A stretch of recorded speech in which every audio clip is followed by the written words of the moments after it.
Hello, and welcome to another episode of WriterGreg on Twitch.tv.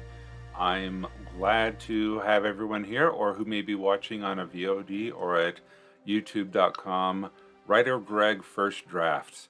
And it's nice to have everyone here. I did a little bit of updates over the weekend, and I learned how to add some background music, and hopefully it won't be too distracting as we work on the prompts today.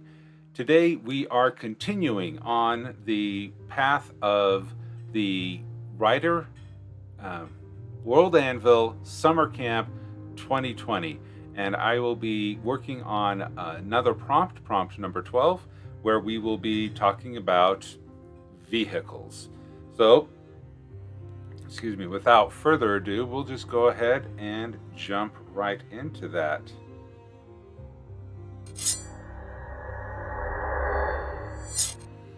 All right, as with all of the other streams during WorldAnvil, I am a member of the Anvilite Streamer Corps, and there are quite a few streamers going on simultaneously tonight, and hopefully as others finish up, then they will be able to join me as well. And I'm happy to have everyone who is in the Anvilite Streamer Corps to support them, and also to join me in this writing adventure. Hello, Songbird, glad to have you here tonight. I hope that the music that I'm playing isn't too distracting, or if the balance between myself and the music stream is working okay. So if you could let me know if how the music is, I would greatly appreciate that. All right, so tonight we are going to continue our world. Love the music. Yep, I figured out how to do pretzel rocks this weekend, so I would turn it down really slightly. Okay, I can do that, and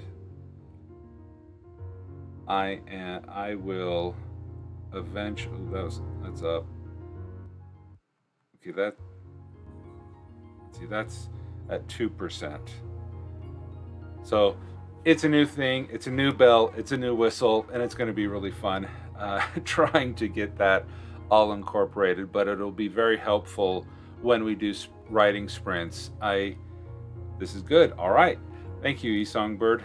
Hopefully after the summer camp of July, we will have regularly hosted writing sprints, and music will be a lot more important because I will not be talking during those 5 minutes. I do like the not talking, and just I won't distract you, you don't distract me, we just focus on the writing.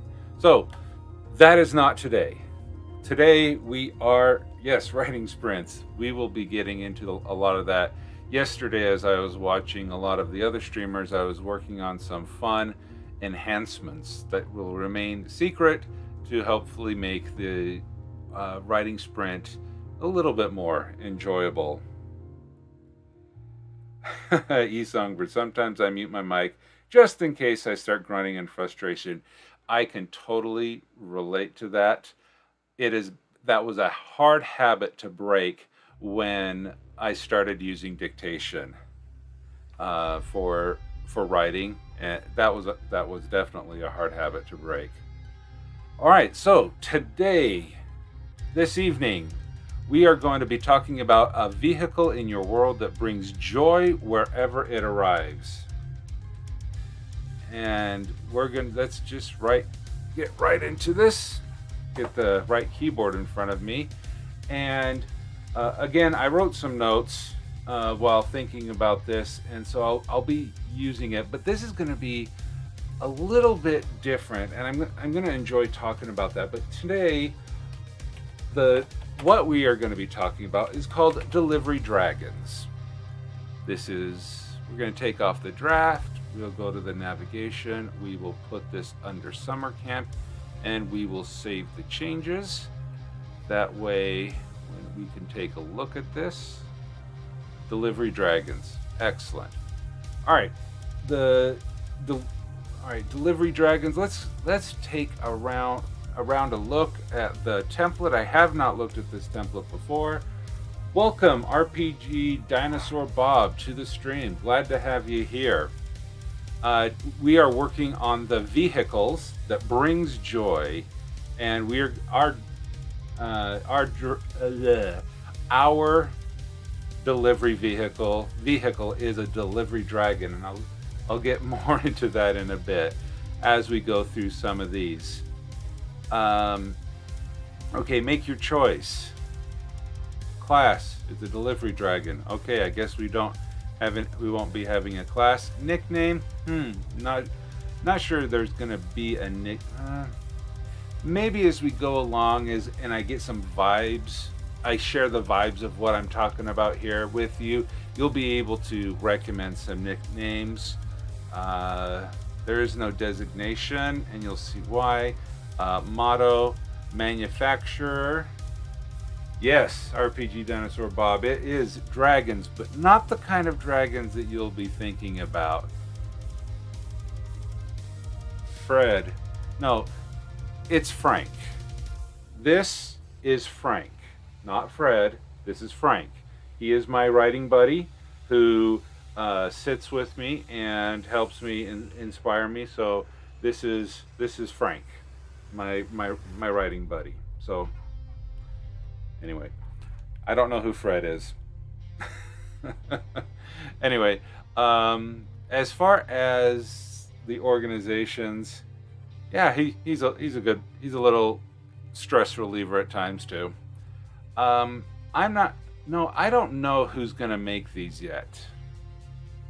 Yeah, I do not know who's gonna make it because the Fairy Council no longer exists. So we're not owning organization. I don't know the answers to any of these questions yet. Price, rarity. Okay, these are fairly common. We'll say that. The length of it. These are going to be varies between. I hope so. And I may start using stubs. I've seen other people use those stubs, and I may start doing that even though I don't know what they are in currently. So I'm going to say that the length of these delivery dragons are going to be, I'm saying, between 3 feet and 12 feet in length. Beam. I don't know what a beam is. Stubs are helpful, but the to-do list suffers. Oh yeah, I can imagine that one. I don't know what a beam is, so I'm going to leave that. The height, I would say it also varies between 1 foot and I would say 5 feet. Larger if needed. Okay. I'll put the larger if needed. Wingspan. Beam would be the wingspan. Oh, that is a good point. So if the body, okay, the height, breadth. Okay, then I would say this could be anywhere between varies between, I would say 10 feet and 20. That's 24 feet. The beam refers to the width of a ship at waterline. Okay, that makes sense. This is definitely not a ship, but it's going to be cool. The weight of this could be anywhere between, I'd say, varies between 50 pounds and 200 pounds. Speed,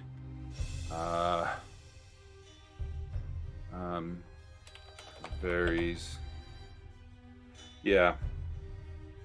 Where we are talking about dragons, I think wingspan.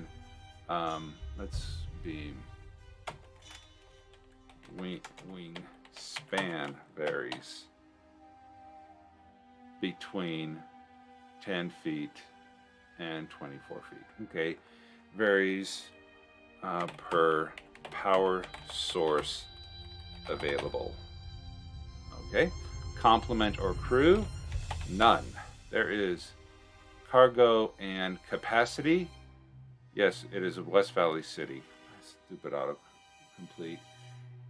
Beam as a header, because you're gonna. Oh, okay. Yeah, that's gonna be. Yeah, I'm glad you recommended the wingspan there. Cargo and passenger capacity, all cargo, no passengers.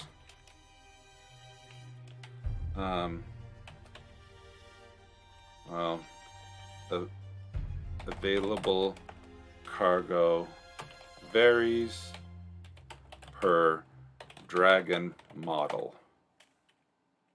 and there are no passengers. Okay, you can do forgot what it's called pair on the side. Yeah, a key value pair. All right, save these changes. Let's go over to system. Power, okay, power generation wheel, definitely. Propulsion, yeah. Weapons, armor, defense, maybe not. Tools, communication tools and systems, sensors, auxiliary, hangar. Okay, yeah, we will definitely get into these different things here. But let's take a look at what it looks like right now. Yes, that thing. Bolded, title, in founder, the title, key value pair. But that's when you would want to ignore the length. Okay. Well, this is looking pretty good as it is right now.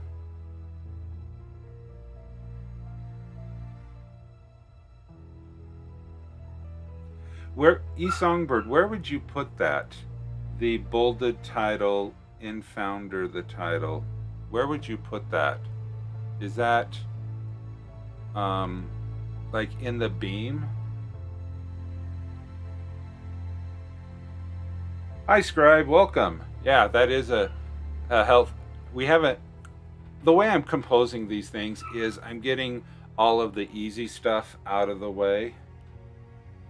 And then instead of beam, take that info and put it in the sidebar area.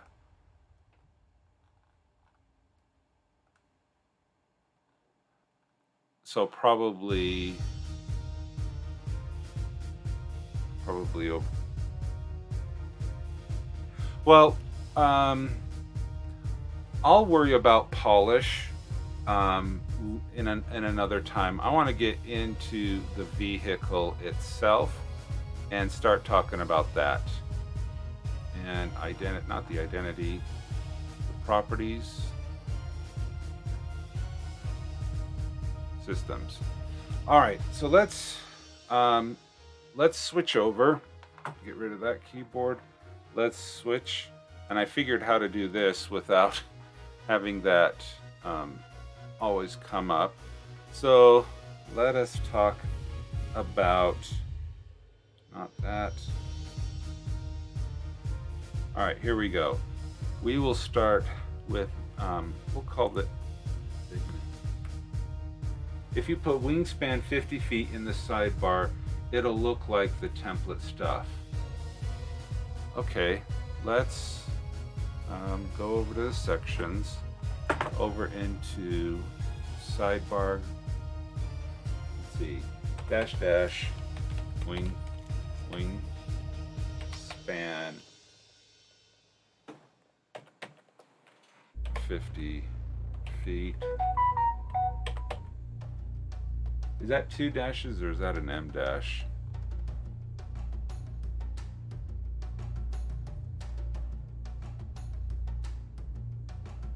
Let's see how that goes. Ah, perfect.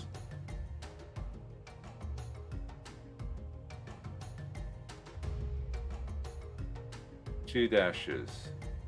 Okay, 2 colons. Yeah, I think I put 2 colons in there. So let us, well, I can change that. Let's take this, copy that, go back to the sections, place that there, go back to the vehicle, and delete that. Now blank out beam, yes. Save changes, and we'll take a look here. All right, and I really like this.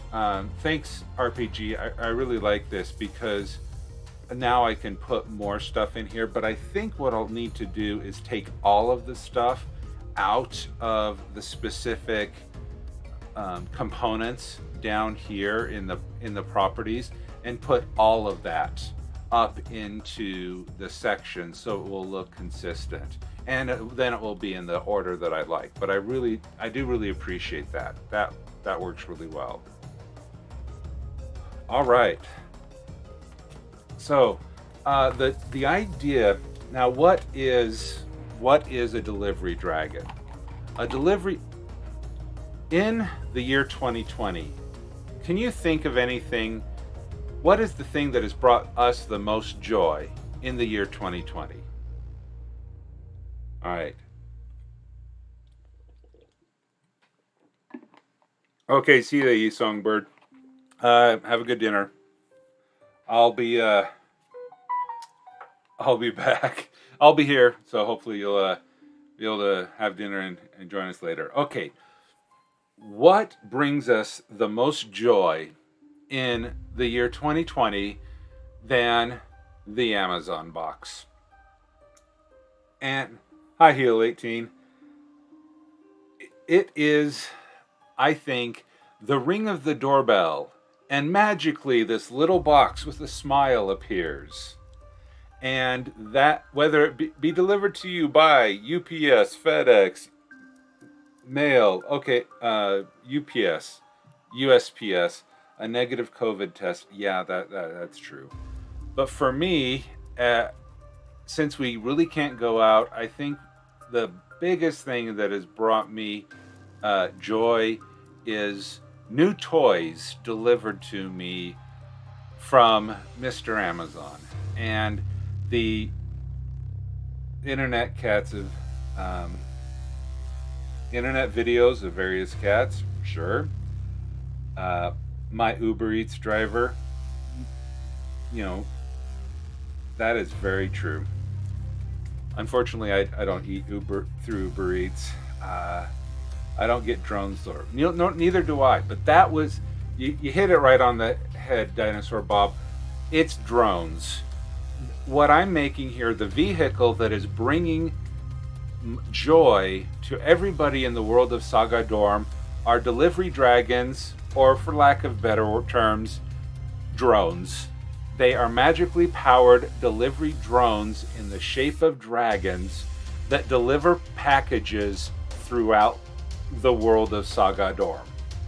So that's the vehicle that we're going to be talking about tonight. And because of the culture of Sagadorm, and especially that of the Fairy Council, dragons, and the religion of the Fairy Council really is very dragon-centric. So, of course, when you think of deliveries from the sky, it's going to be a dragon. So, yeah. So I'm going to switch over here to the vignette, and let's start talking about some different things. Now, H1, I'm going to put some little BB code here. Can you like through their eyes? But can you? I'm not background. But can you live through their eyes? Is that what you meant? Heal?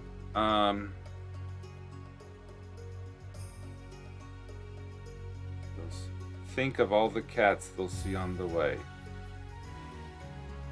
But can you look through their eyes? No, this, maybe if I provide a little bit more background and of the delivery dragons, it'll make more sense. No, because the delivery dragons are completely mechanical. Invention of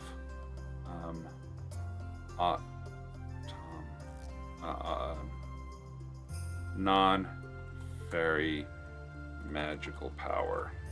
Okay, that'll make sense in a little bit, because as I've mentioned more before about Sagadorm, it is really a huge world, and so if I want dragon camera drones, that's a definite possibility. I was not thinking of the military aspects of this thing, but yeah, it could happen. What I'm talking about here, in my world of Sagadorm, we have prehistoric, where the dragons, we have the historic, where there's the humans, and then we have the time of the fairy council, which is kind of like your typical medieval-ish technology with magic.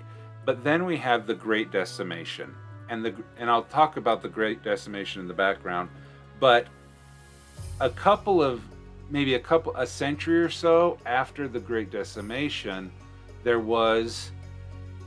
for a century there was no magic, and it was a beginning of a Dark Ages, and so that's what I'm going to be talking about here. So not 3 a.m. typist or 3 p.m. Oh yeah, typing is hard. All right, so let me explain this when we talk into as I go into the dictation. The Great Decimation of 1123 CE removed the ability of all fairies to use the power of cores directly. Period. In effect, there were no more fairies, but only humans. Period. However, there were still magical cores being created and recharged. Period. In effect,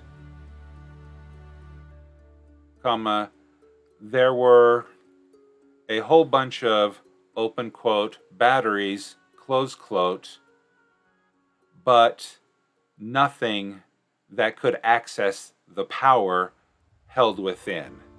Period. New line, new line. Following the Great Decimation, there was a dark age that rolled throughout Sagadorm. Period. All of the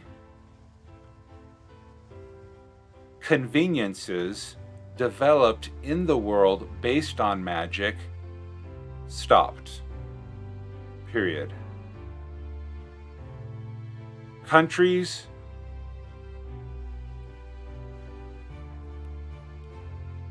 regressed into a lower level of technology until a substitute for magic could be found. Period. Okay, so that's where I'm going from. Oh yeah, those tiny little keyboards on your phones, those are tiny. Okay, so let's talk about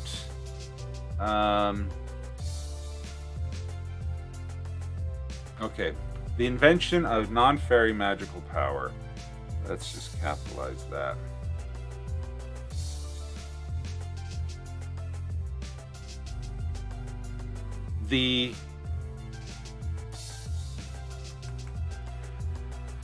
After a couple of centuries,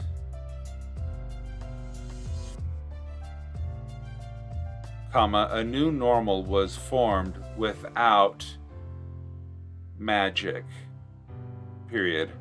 However, technology, as commonly known,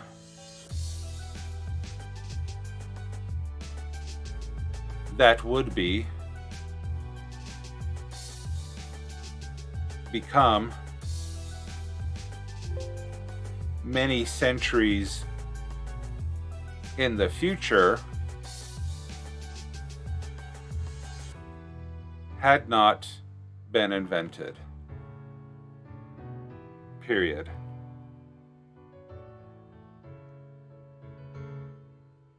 It was in the 1300s CE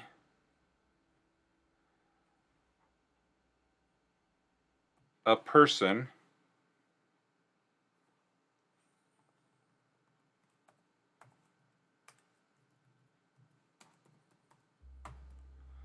would be experimenting with magical cores and eventually created a device that could harness the power of the core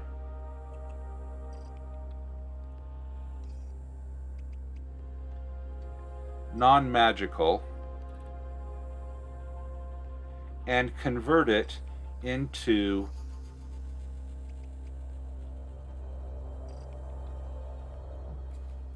magical power, period.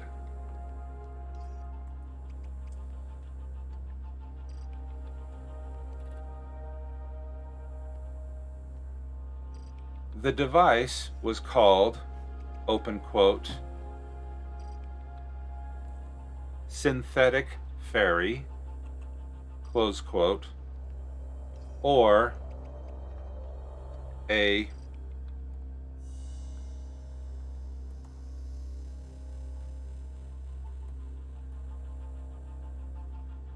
okay, I'm calling it a synthy. And I'm not sure how to train. I haven't trained Dragon to be able to handle that. So okay. So there we go with that. I'll just keep talking about it. The synthy, synthetic fairy,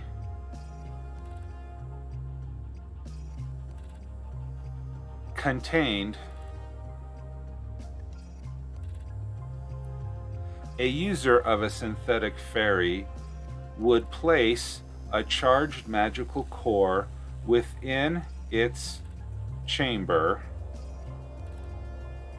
and then would be able to use that synthetic fairy to perform magic, period. As the technology developed, more and more complicated magics could be used with synthetic fairies, period.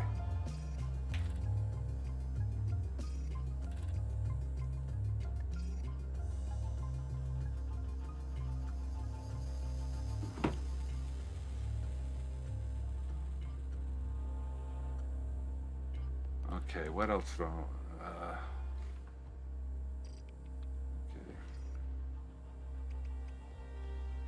Eventually, the synthetic fairies could power devices,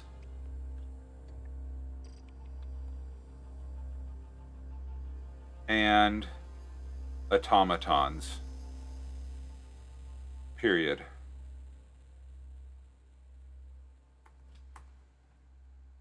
Okay, so I think that is good for our vignette or our freeform prose that we have there. And so we don't have anything there for identity or properties. Let's talk about systems. Okay.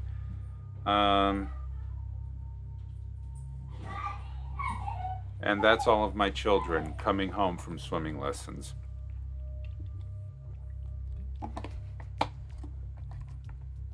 All right.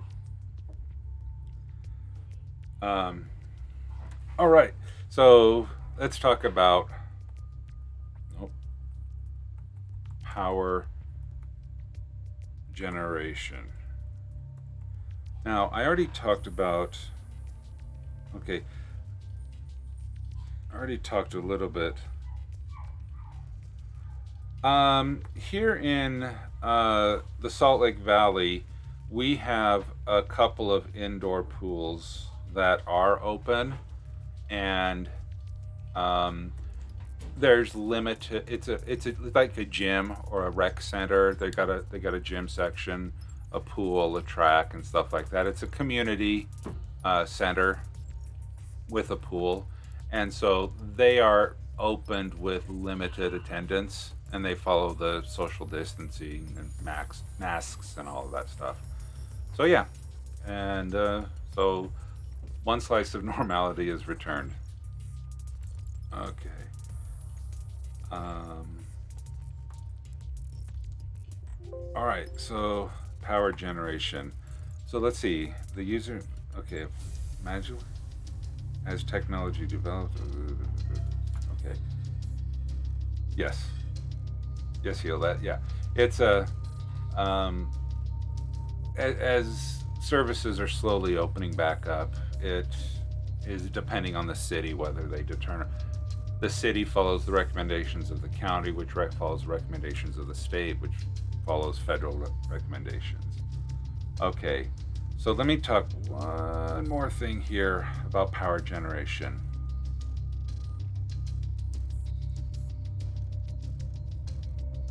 Wait, not yet. Okay, because I want to talk about they're able to perform magic. Okay, it's technology, more and more complicated magics could be used. Okay, yeah. Initially, the synthetic fairies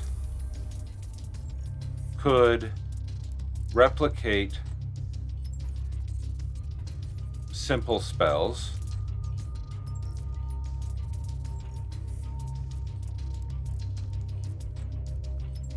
provide mechanical energy that could power simple machines such as windmills, grist mills, or anything that a simple combustion engine could also power. Period.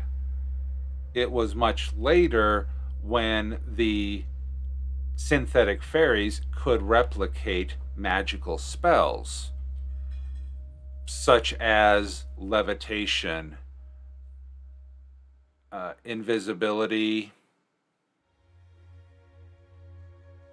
and the like. Period. And then even farther down the road, an electrical core could be used as an electrical source that could power electronic devices and computers and similar electronics in a modern era. Period. Okay, so that's what we have there. And so you may be wondering, and she's back. E. Songberg, welcome back. We're just talking about the power generation. Now, why someone else I was either my stream or someone was critiquing one of my articles.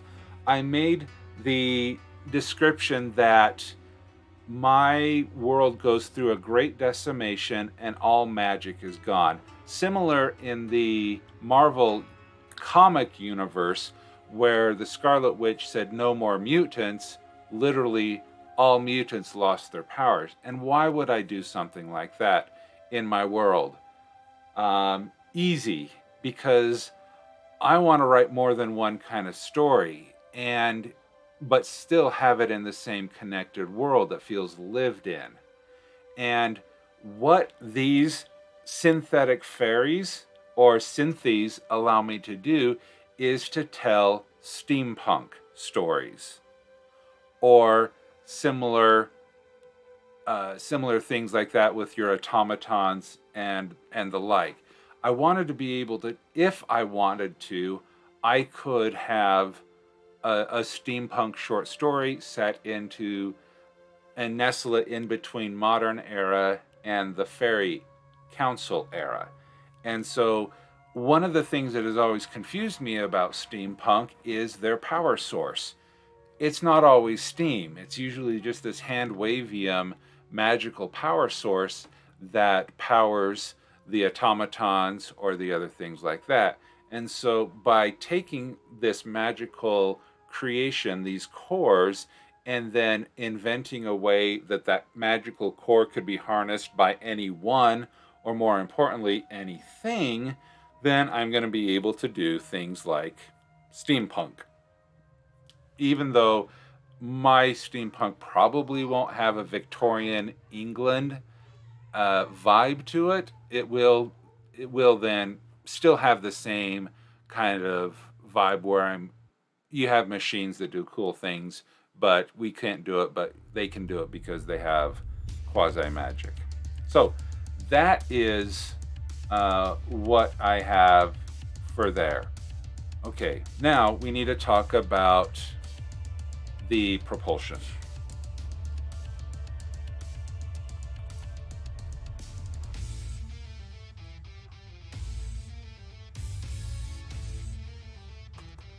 Actually, I forgot here. I have in the. Let's add.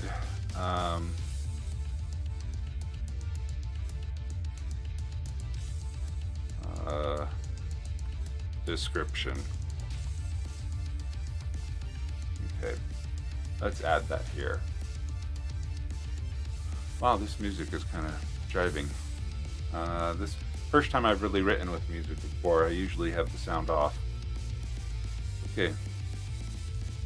Delivery dragons are self-powered magically powered, semi-autonomous delivery vehicles. Period. Powered by magical cores from blessed animals, they are able to deliver parcels, letters, or even large packages over great distances between settlements, cities, and even countries and continents. Period.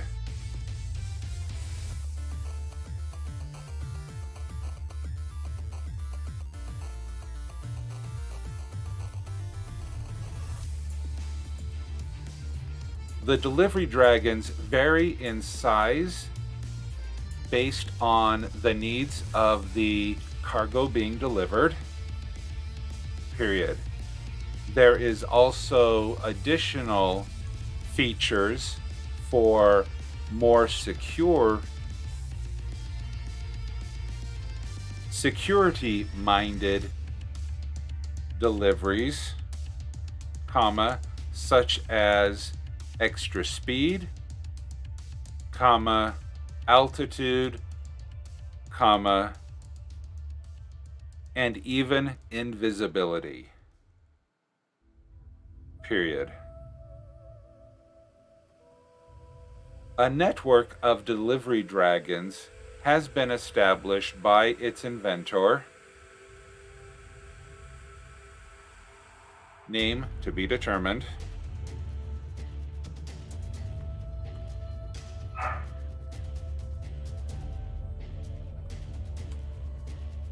where those desiring to have a package delivered can pay postage to have their parcel delivered as far or as near as needed. Period. Yeah, I like that.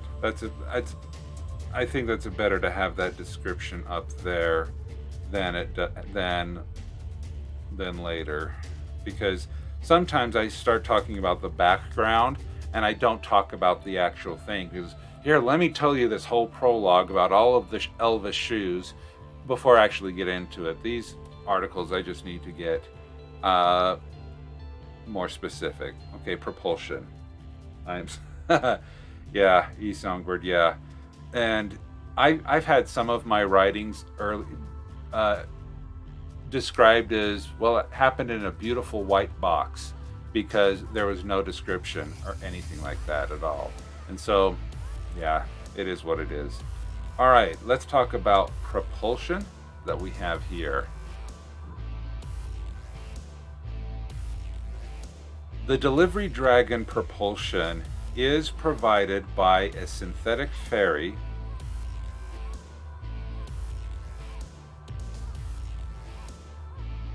device built within the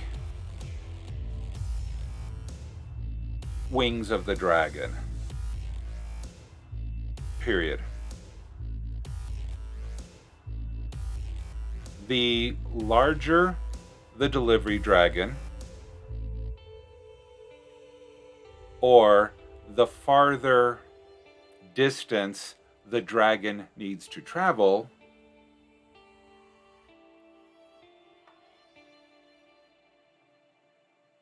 or speed, comma, the more synthetic ferries can be built within the wingspan. Period.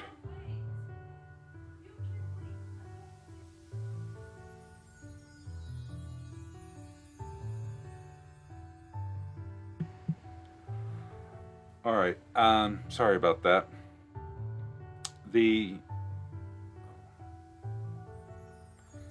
Yeah, sometimes you gotta choose which microphone you need to turn off. Okay, the more synthetic ferries can be built within the wingspan. Okay.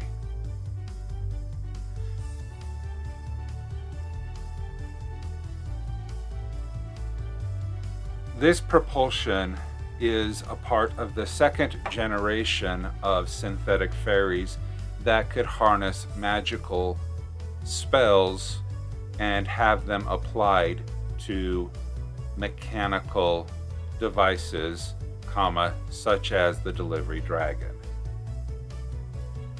Period.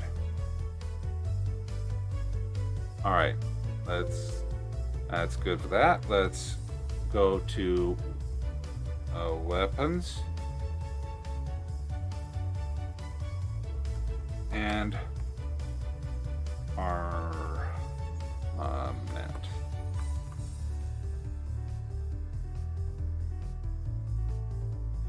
The security features of the delivery dragon depended upon the security needs of the cargo being delivered. Period. The highest security delivery dragons belong to the embassies between different countries. Period. These delivery dragons had extra synthetic ferries for speed, comma, altitude, comma, and invisibility. Period. Military applications of the delivery dragon eventually included the ability to magically cast defensive spells or offensive attacks, such as lightning bolts, comma, water cannons, comma, fireballs, comma, or metal projectiles depending on the element of the core that is built within the weapon. Period. That's a great question, Heel18. No, the fairies are not alive per se. During the Great Decimation of 1123, all fairies lost their ability to perform magic. And it was, no, it's okay. This is a good question, because it helps clarify it in my mind as well. Fairies disappeared, meaning you could have been born a fairy, trained a fairy in the year 1125, or no, 1120, and then at the decimation, you lost all of your magical abilities, and you became human like everyone else. There was just no fairies at all. Nobody died unless you were in a situation that would cause your death, but the children of the fairies and the other descendants through the centuries afterwards would then still be able to propagate and populate the planet. But no, there are no fairies at this epoch of time that the dragon, delivery dragons would exist.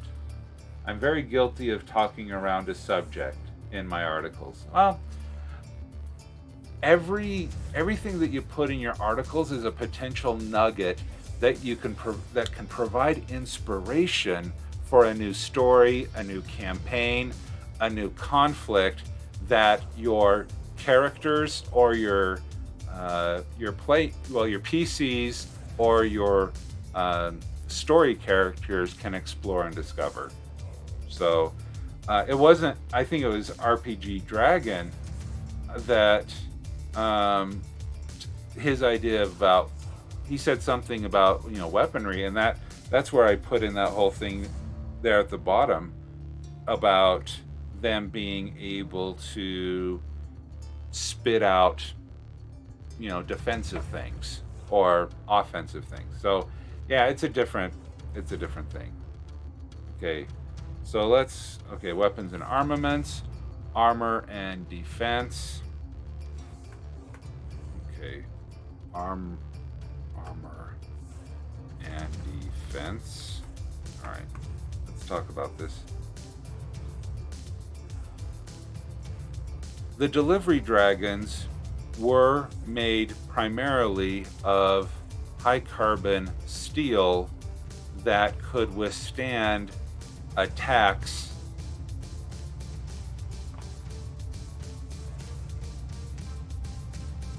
simple attacks and protect the cargo within in case of a tragedy.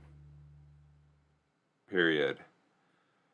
The greatest defense that the delivery dragons have is that they are silent and, depending on the model and security, invisible. Period.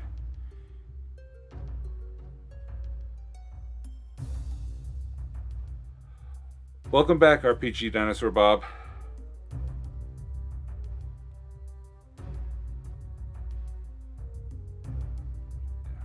Okay, communication and tool systems. Is that what's next? Armor and defense. Okay, I think that's enough for that. Let's talk about communication, tools, and systems.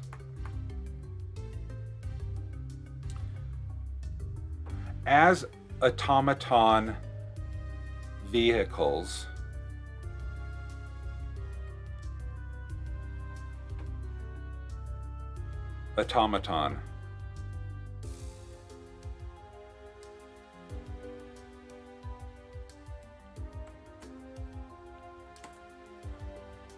vehicles, there was no communication devices within the delivery dragon themselves, period.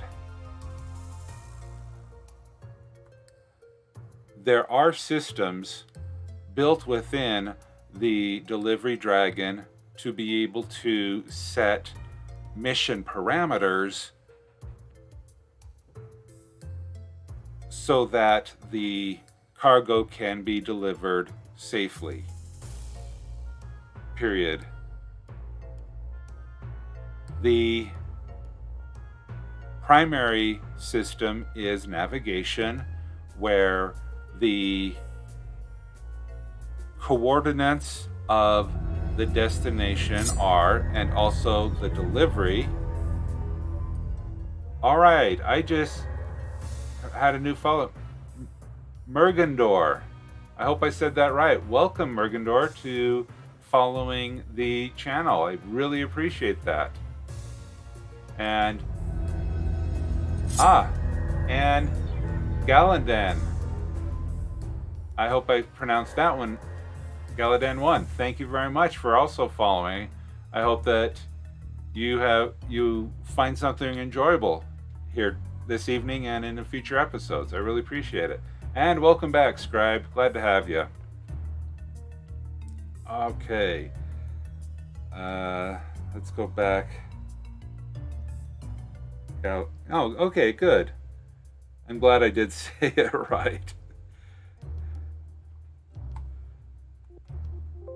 Okay, let's see. Is there anything more that I want to talk about the systems, navigation systems? Okay.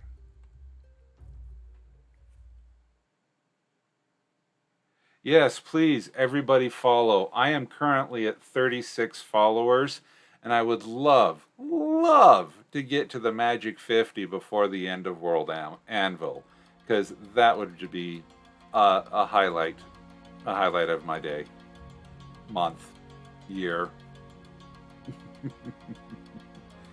Thanks, eSongbird. I do hope to get there.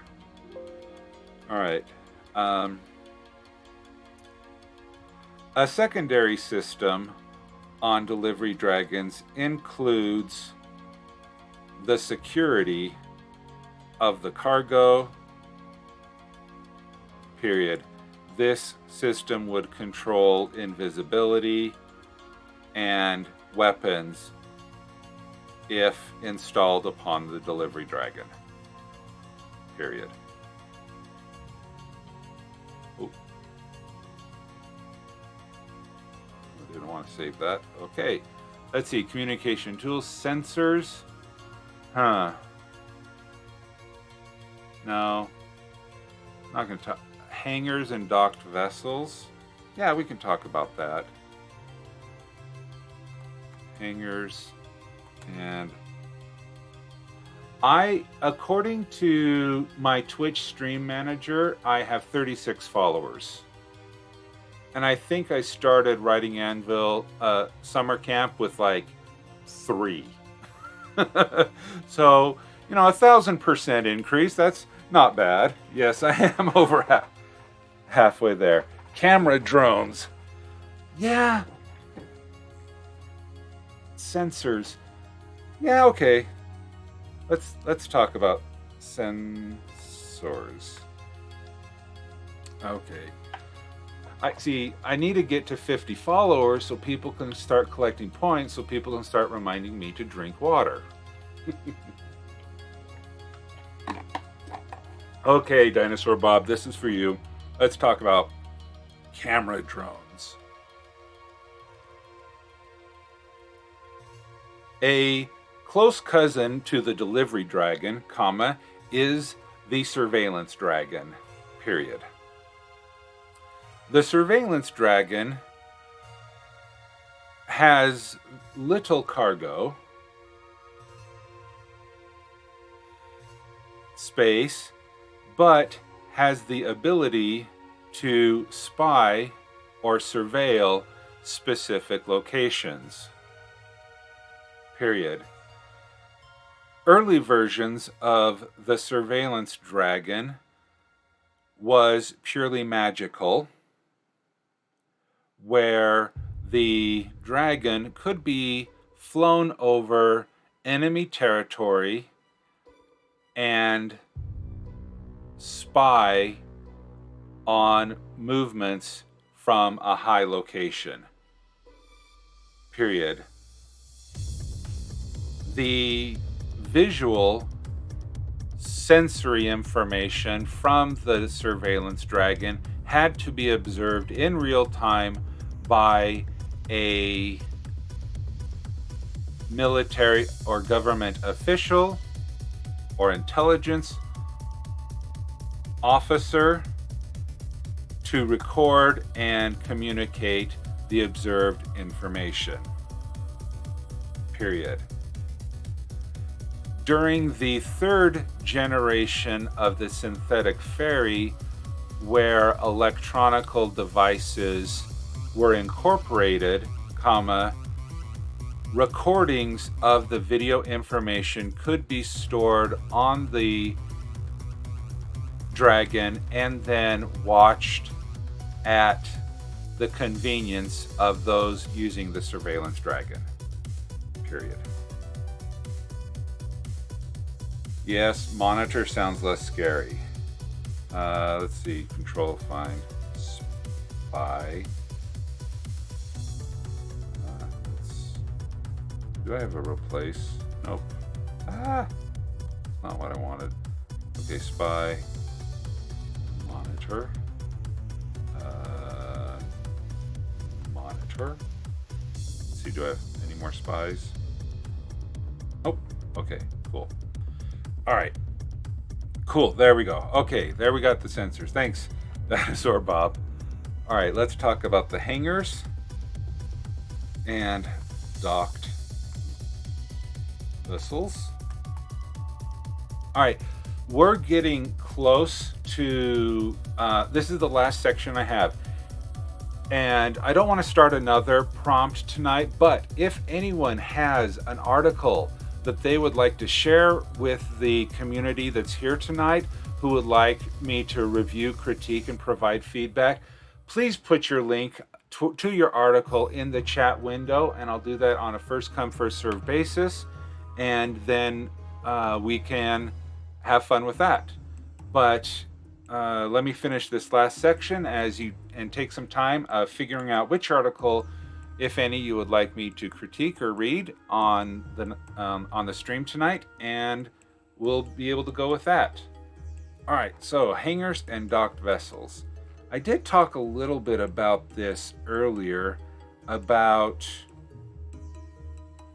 there was a system, a network delivery. Okay, I'm going to take this and put this down to hangars and docked vessels. Dinosaur Bob, first one in with the link. Okay.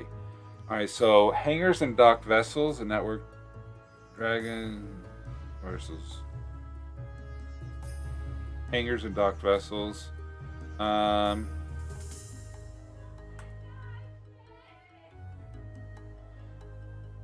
Governments may have created their own networks of storage locations for their delivery and surveillance dragons based on their needs. Period. Delivery dragons are a private sector endeavor for the general use of the citizens of the various countries of Sagadorm. Period. Okay, there we go. Let's just go with that, and we will copy all of that. I will put it over in my Google Doc to transfer that. Copy, paste. I swear. Okay. All right, now we'll come back up here. Let's switch. Nope, that didn't work. Let's switch over to the other full scene. All right. And let's go to, all right, Linux. You can draw a rock. Okay, I guess I'm gonna see what that means in a second. All right, first we have the vignette. We put that there. No, we don't put that there. We put it here. Power generation. Put it here. Propulsion.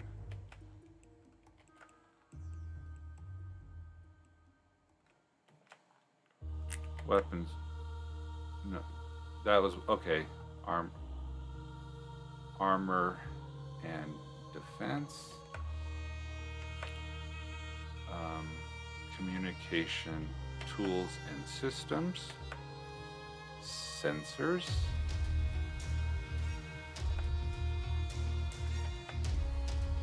And hangers and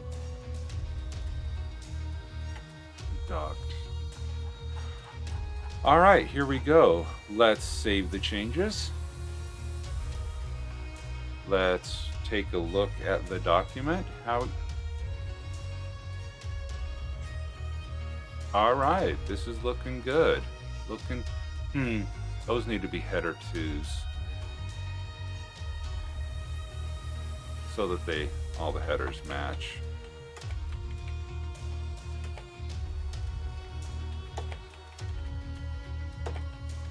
I'll remember that for next time.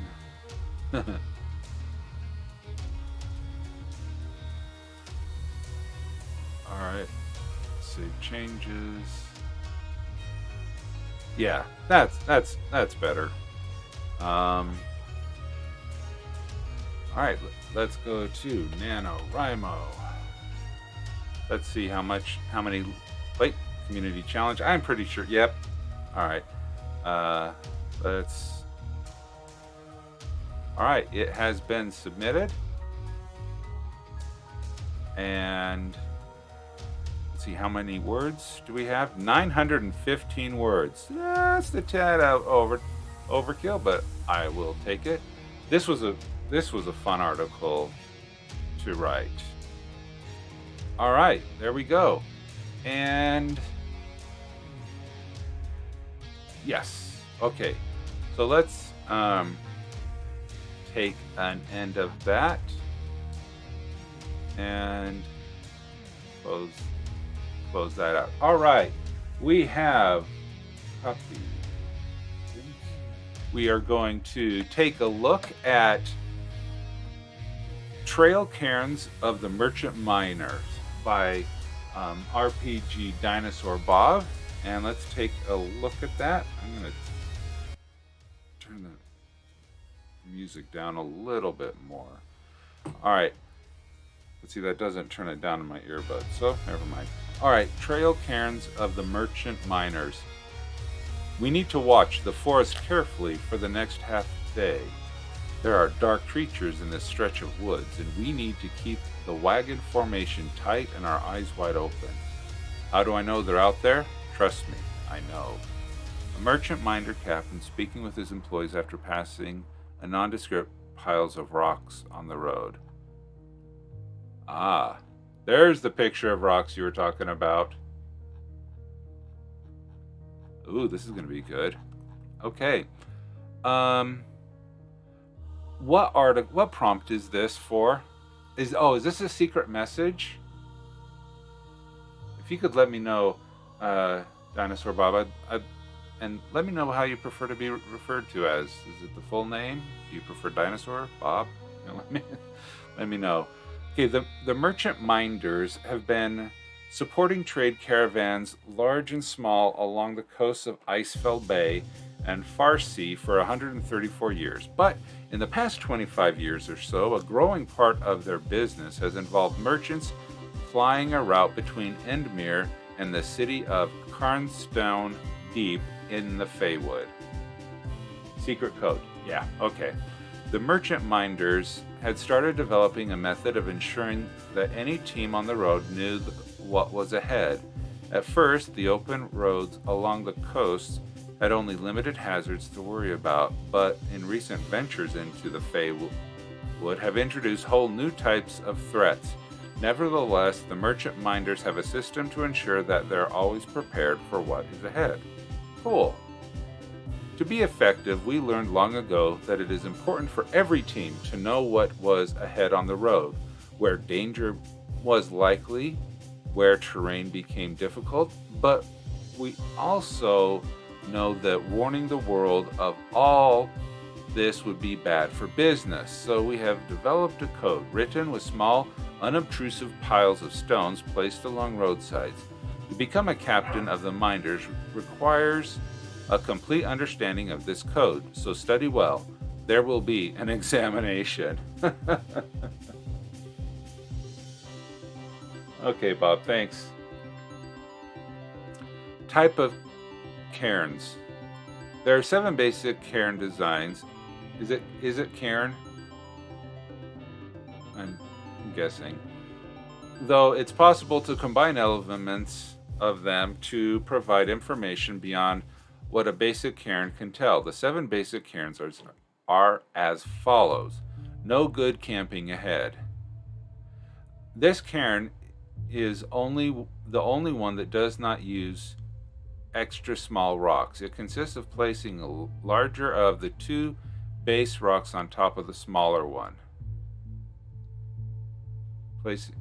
forming a mushroom-shaped cairn. This cairn indicates that the terrain ahead for at least 5 miles is not suitable for making an evening camp. This could mean the ground is swampy or covered with sharp broken rocks or too barren for animals to graze. If a captain sees this cairn at any time after mid-afternoon, he will call an end to the day's travels. Okay. 2 base rocks on top of the smaller one. Oh, the larger of the 2 base rocks. Got it. Okay. Sorry. A dangerous predator ahead. This cairn indicates that the cavern is about to enter a region patrolled by a large, dangerous predator. Instead of 1 small rock atop the 2 base rocks, 4 small rocks will be placed. Typically, this refers to natural predators and beasts. There is a separate cairn for creatures with discernible evil intent. The captain will assume that the next 2 miles will be dangerous if the predator's range is larger. Another cairn will be placed farther down the road. Bears, great forest cats, marsh alligators are examples of the creatures marked by this sign. Cool. I know we've got a few more hours of daylight, but we need to stop here for camp. A few more hours and we'll be in a fen with no place to set up camp. Why am I so sure? Trust me, I know. It's what you pay us for. Cool. I would probably put that above because that's referring to the no camp as opposed to the dangerous predator. I'd probably just keep those 2 sections together. Pack predators ahead.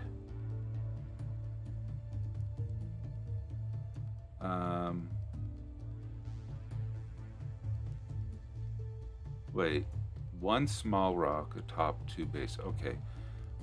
While the earlier cairn usually represents a solitary large predator, this one indicates the need to beware of packs. A pack of smaller but equally dangerous hunters. This could be a pack of wolves, a flock of bloodsuckers, or any of a number of other hunting creatures. Once again, the cairn denotes 2 miles of danger. If the predator's range is larger, another cairn will be found down the road. Poisonous predators. If the dangerous cairn ahead is capable of delivering venom or other poisons into its victims, the cairns will have an additional pair of small, pointed stone propped up against the 2 base stones facing the road. This additional warning can be used with either the large predator, 1 top stone, or pack predators, 4 top stone cairns.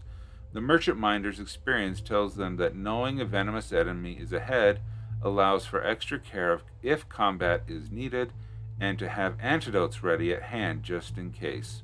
Very good. Very good. If the A thought that's just coming to my mind right now, Bob, is how do you, is there a way to prevent these cairns from falling apart? Do they use some sort of cement or adhesive that will unobtrusively attach these rocks together so that a creature, weather, wind doesn't destroy the cairn? Because I'm sure you could cement them together in a way that would prevent them from falling apart, but yet still have them hidden. Just the thought. Or you maybe address it somewhere else. If the threat ahead is due to a creature with intelligence and evil intent, there are two notable adjustments to the cairn. First of all, the top stone is specifically selected to have a noticeably different color. There's a maintenance section in sidebar. Good. Usually darker than the base stone. Second, two narrow pointed stones are arranged leaning against the top stone, suggestive of horns.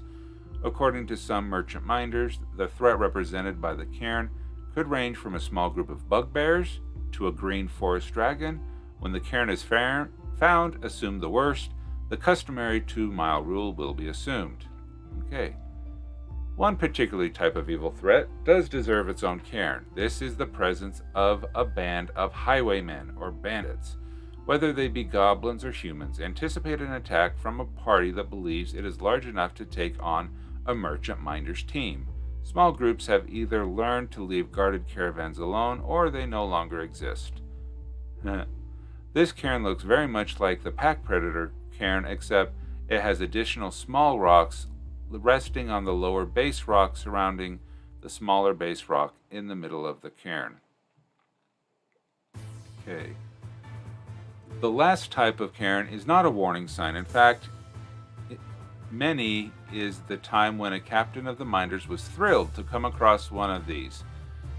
This is the cairn indicating there's a secret emergency supply cache buried nearby.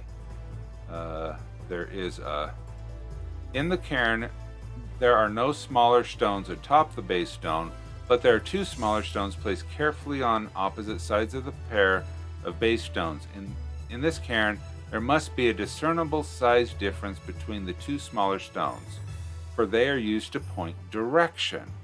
If the larger of the two stones is assumed to be an arrowhead, the arrow points in the exact direction of the buried cache. The merchant minder captain must mark off 15 standard paces, then dig down between 1 and 2 feet. A small, tightly sealed iron chest will be found containing a few basic non-perishable supplies. A pouch of gold coins, 4 blankets, wrapped in an insect-repelling oilskin, 4 lesser healing elixirs, 4 alchemical antidote elixirs, 4 alchemical anti-plague elixirs, and 6 special elixirs which, when consumed, will provide the benefits of a full hearty meal. I love one of those. These caches and cairns that mark them are only placed in areas where it is more than a 5-day journey to the nearest settlement. There are only 6 placed in all of the frontier region at this time. All cairn artwork is original to Dinosaur Bob. That is cool. I do like that. It reads very well. I'm not sure if the stumbles were my own or grammar. Yeah, I do like this. Components of, okay, let's get it. Each cairn consists of two base rocks, one larger than the other and roughly flat to help ensure they stay where they are placed, typically about 2 inches thick. Larger is generally 8-9 inches in diameter, while the smaller one's about 6 inches in diameter. All but one of the signal cairns require the inclusion of additional stones beyond the base stones. These additional stones are always much smaller, 2 to 3 inches in diameter, and either round or pointed. Some cairns require both rounded and pointed be included. Okay. All merchant minder captains on the roads of the frontier regions and between the frontiers and the kingdoms are expected to not only be alert to notice the cairns, but are also tasked with making sure that they remain readable, yet unobtrusive. Storms, passing creatures, and errant wagon wheels will occasionally disrupt a cairn. Yeah. Or weeds or other growth may partially obscure them. When a captain finds a cairn that is in need of attention, he is expected to repair the cairn so the next team of passing through will be able to read it. This is not as easy as it sounds because of the secrecy the merchant minders expects with regard to the meaning of these cairns. One cannot simply stop a caravan for the sole purpose of the captain repiling a bunch of rocks on the side of the road. Yeah, such behavior would elicit questions. Very true. Yeah, Kiddo Poi, sure. Throw your link in. Into the chat. There you go.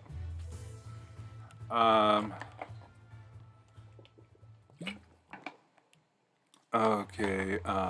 The proper procedure would be for the captain to call a short halt within a mile of the damaged cairn, and during the halt, she should ride back to the cairn alone to repair it. If a cairn that suggests significant danger, the next senior minder should accompany the captain. If this is not feasible because of dangers to either the caravan or captain, the cairn can be left alone. But in the instance, the captain must remember to include the damaged cairn in the trip report. Oh, that's good. Sure, Heel. Throw it in. We'll just probably take Kiddapoi and Heel's articles and call it with that. I'm not sure if looking at the streamer core. Okay, we do have eSongbird coming up. I'm not talking that long, eSongbird. I'm sorry. I need to go to bed. All right. The last aspect of maintenance involves being prepared to recommend when old obsolete cairns should be removed and when new cairns must be placed to represent new threats. From time to time, a solitary predator may no longer be a threat, either because the creature has been dealt with or it has moved to a new area. Other times, an unmarked area may suddenly become the scene of an engagement, suggesting that warnings to other trains should be necessary. Once again, the trip report is crucial. They're amazing, those merchant minders, I tell you. Never saw their captain so much as glance at a map, but she knew where we was and what was ahead every step of the way. Knew where the bandits would be hidden and rousted them before the wagon went through. Knew where the swamps would be risen after that big storm blew through, I tell you. They're a bit costly, but they're worth every copper you pay them. This was a really, really good article. And very practical. That is some impressive world building there, Dragon Bob. I do like that. Good job.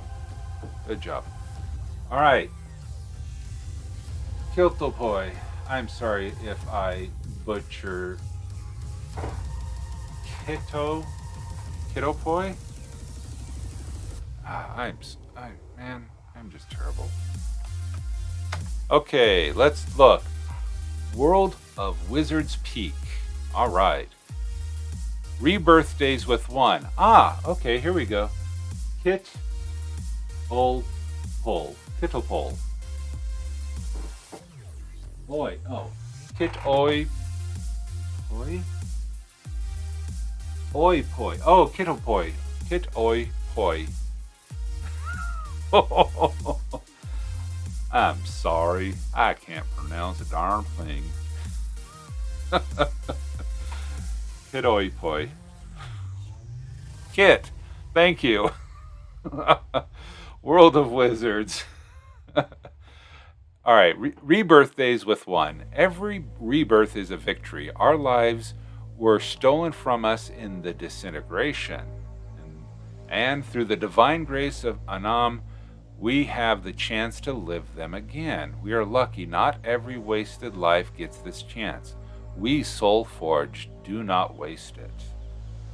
That is, oh, that's just a, wow.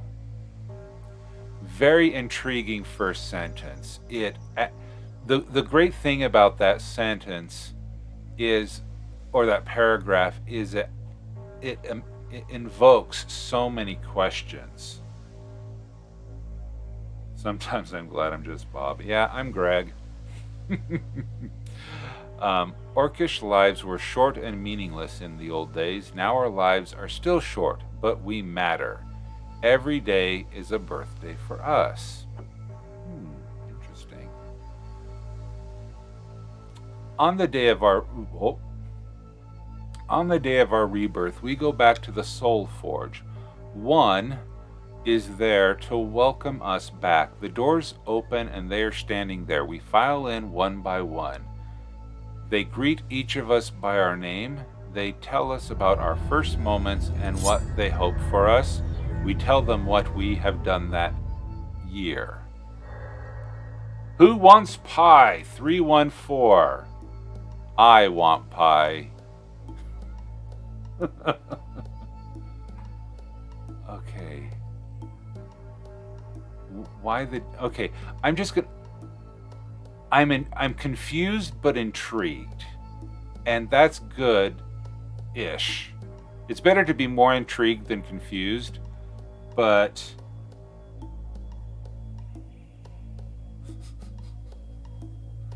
Heal. My last name is Lemon, Lemon. It is a fruit. It is round. It is yellow. It is, you know, I'm automatically, yeah, I have a fruit for a name. So, yeah. Okay. They never received what the dead deserved. They were trapped and tortured in death. Their souls were fodder, fuel for warlocks. Their corpses were clay for necromancers. Before he left us, the God of justice left them a gift, a chance for life, a death, and judgment. Okay.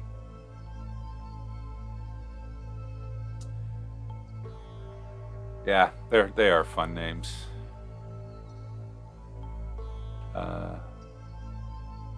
The first of their kind. There's nothing special about me. I was just the first of us. You are my siblings.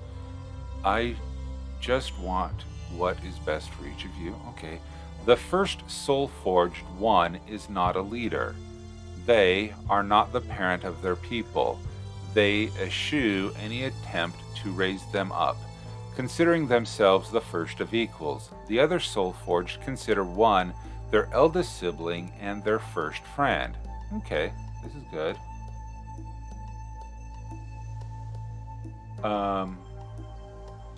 To be reborn is a terrifying thing. To wake up with an adult mind full of terror, but no memories. But one is there to greet you. The first words you hear are welcome back. The first thing you see is the smiling marble face of one. The first thing you learn is to be soul-forged is to be chosen. To be soul-forged is to be loved. Your rebirth is not a mistake. Your life has a meaning, and you will live it. How nice. I like that. The mighty Soul Forged was the last gift of Amon before he withdrew from the world. The Soulsmiths, a team of artificers, wizards, and clerics, work full-time so the Forge can rebirth one new Soul Forged per day. This has been working non-stop for more than 150 years now. History. 3918. My Lord of Stormfield, my old friend, it's our 150th rebirth together. There were so few of us when your eyes glowed. Now look at us. We are a people. Okay. On the first anniversary of his rebirth, two, the Surveyor of Worlds, went back to the Soul Forge to meet with one. The other surviving Soul Forge also came back on their rebirth days. One, graciously and kind as always, never failed to meet with them. Even now, more than 100 years later, the tradition continues. Okay.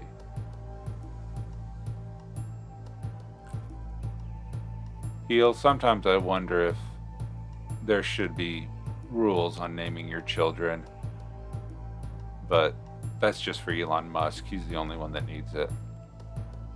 Execution. Every afternoon without fail at midday, when other mortals eat their lunch, the Soul Forge celebrants wait at the doors of the Soul Forge. The doors open and one is there to greet them one by one. Greetings, number 44219, who calls himself Skyfisher. I remember how curious you were when your eyes first glowed. You were so happy. Everything was a miracle to you. Okay. There are others to meet with their rebirth siblings, to reconnect, to help those who need it, to make sure that their people prosper. As the sun set, the celebrants gather in the Church of the Soul Forge to attend a Mass of Rebirth. In the chamber of the Soul Forge, one is present as the soulsmiths complete their work, and that day's Soul Forged is reborn. The celebrants hope to meet their new sibling. If the rebirth is good, one ushers them into the chamber. If not, the celebrants hope to meet their sibling the next year. Participants. Every living Soul Forge capable of making the trip comes to see one on their rebirth day. Even Tazi Asidi, the unbeliever, comes to celebrate his mutual rebirth day with one. Okay. All right. Yeah, this is pretty dense, and I'm Kit. Let's see. There's no real sidebars. Okay, some questions. The only mention of a species here is the orcish lives here, so that makes me think that the rebirth can only happen with the orcs. So that's my thought.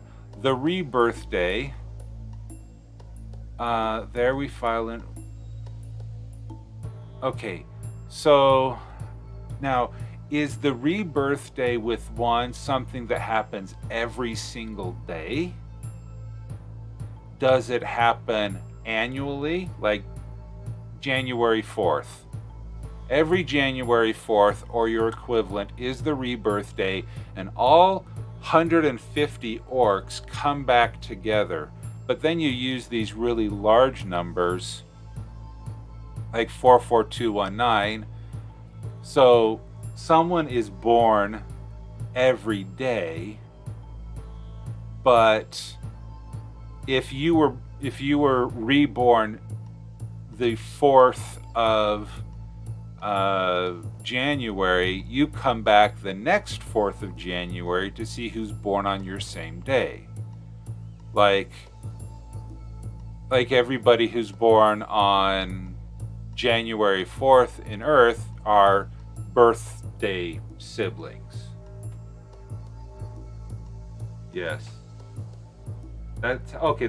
Okay, so one is born every single day, but you only come back on the anniversary of your birth to see who your quote-unquote siblings will be. And okay, is there a special condition of death that needs to be satisfied to become soul forged?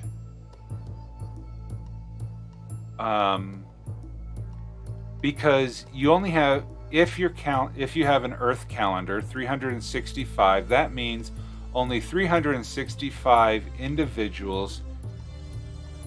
These were all killed in a catastrophe at the same time.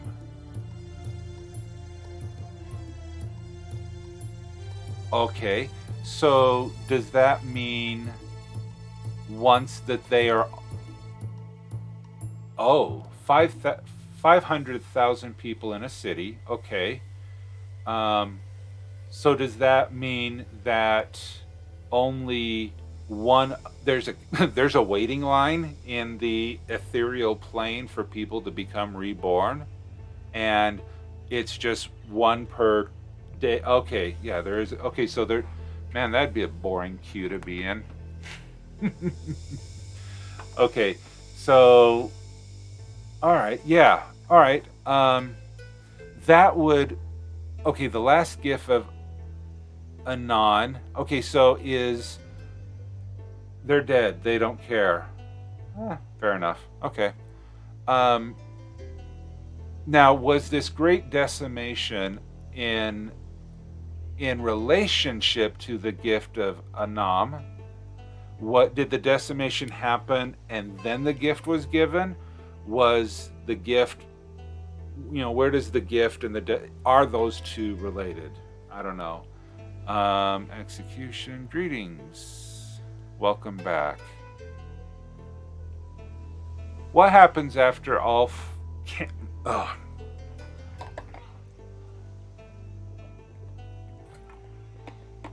Not used to talking this much.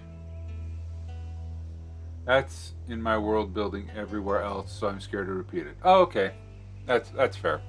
Well, then you probably have these links over to other things that would probably help.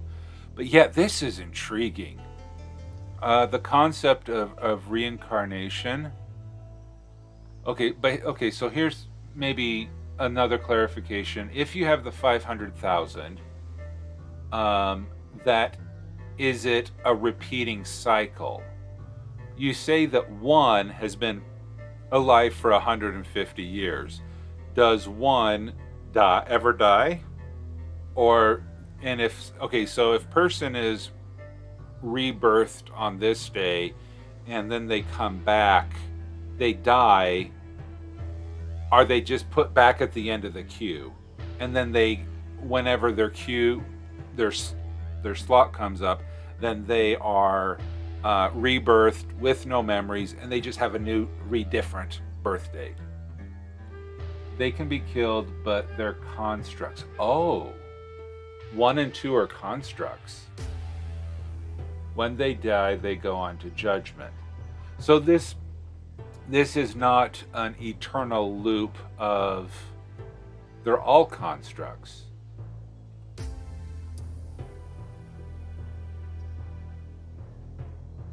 Okay, I guess I'm still stuck on the orcish lives.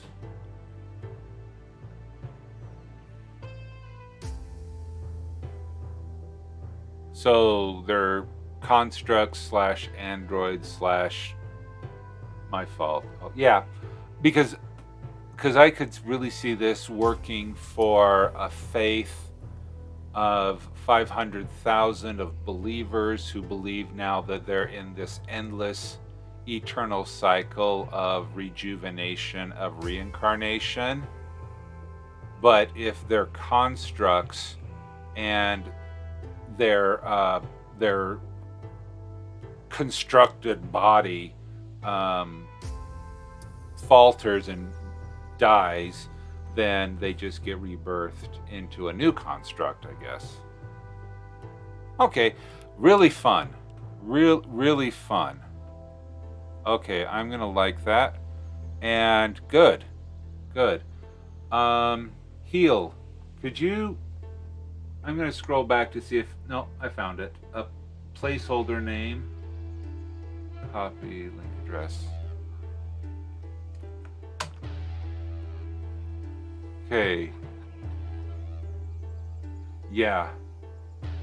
Sounds a lot like how D&D elves work. Yeah, I'm only familiar with Lord of the Ring elves. I'm not as familiar with D&D elves. Okay, Heal, is this your article?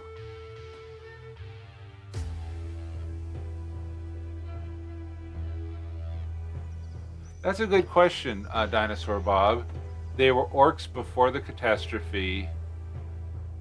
They get reborn as constructs eventually, and then after the construct, they go to judgment, which eventually leads to their eternal reward. Okay.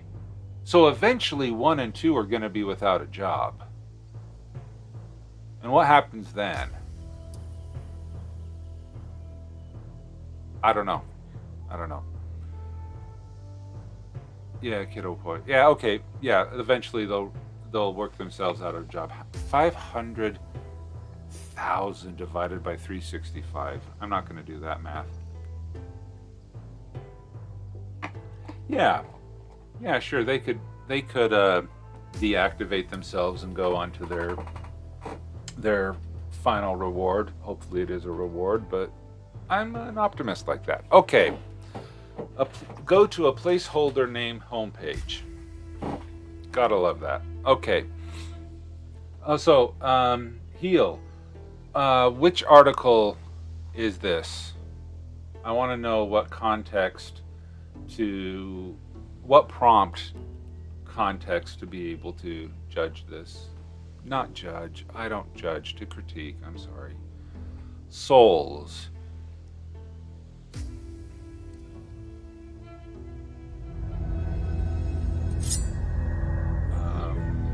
I'm hearing, Kiddo Boy, thank you very much for the follow. I really appreciate that.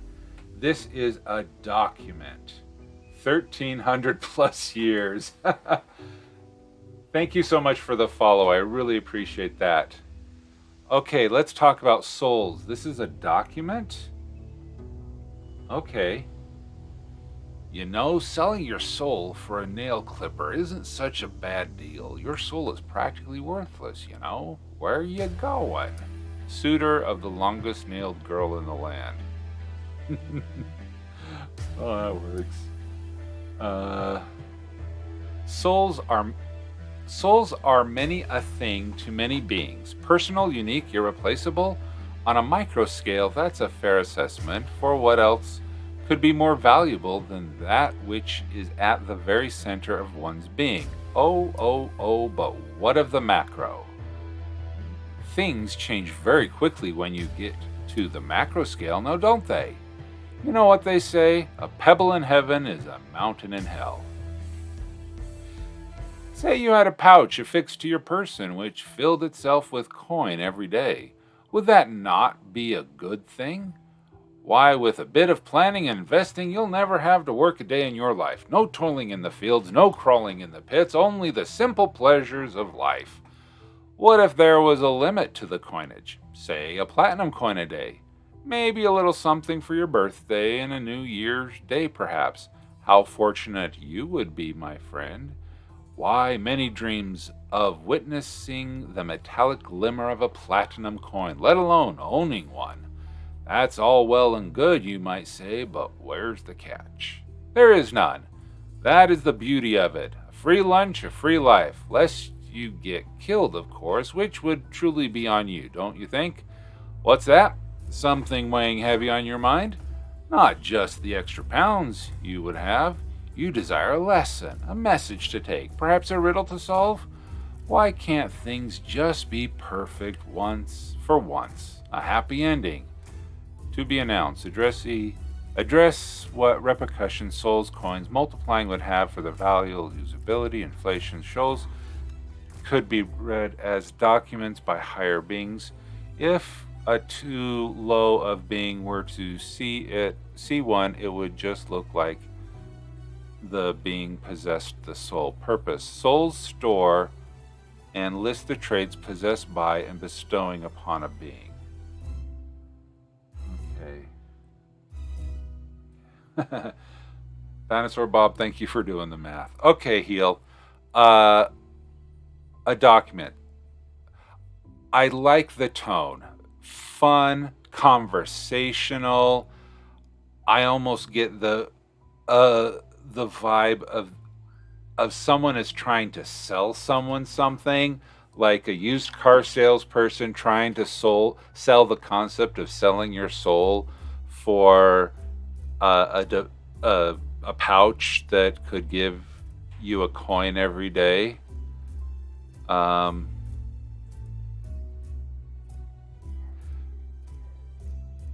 I'd like the tone.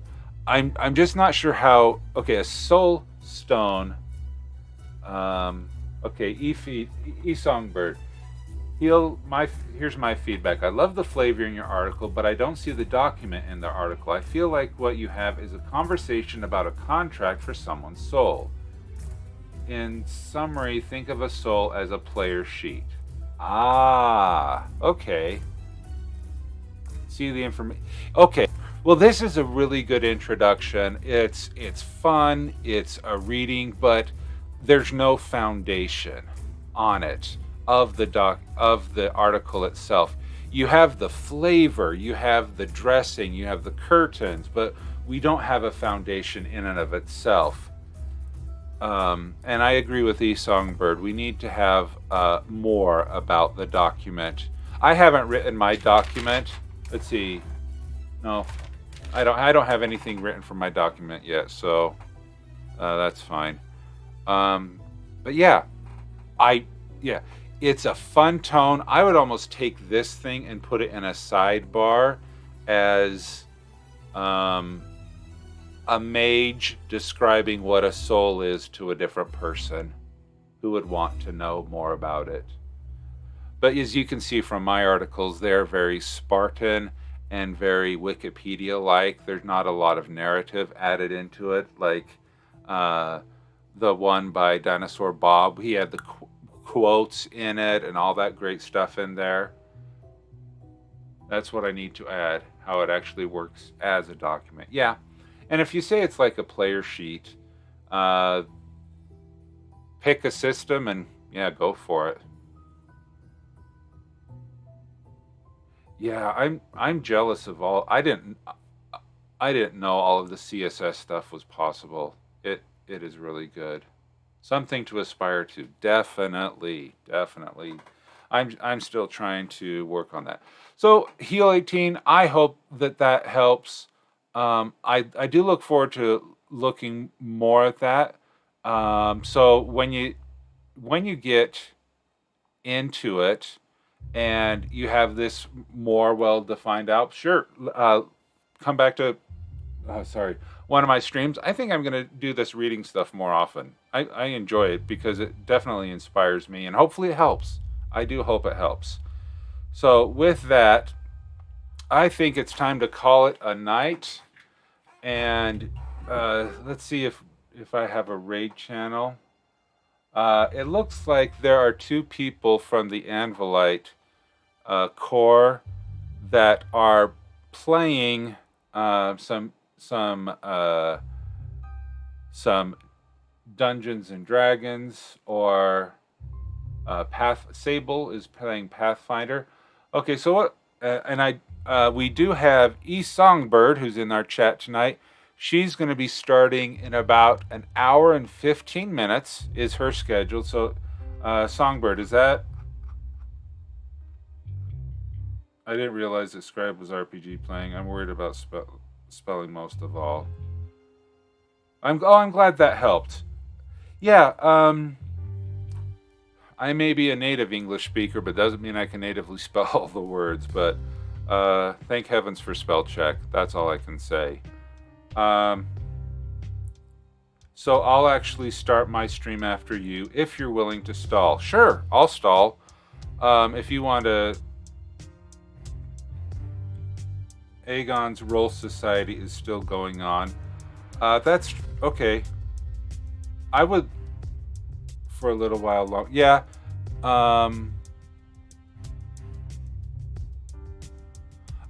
Since people are here for writing sprints and for articles, I would like to send it off to somebody who is also doing that. You'll start at the top of the hour. Well, if that's the case, does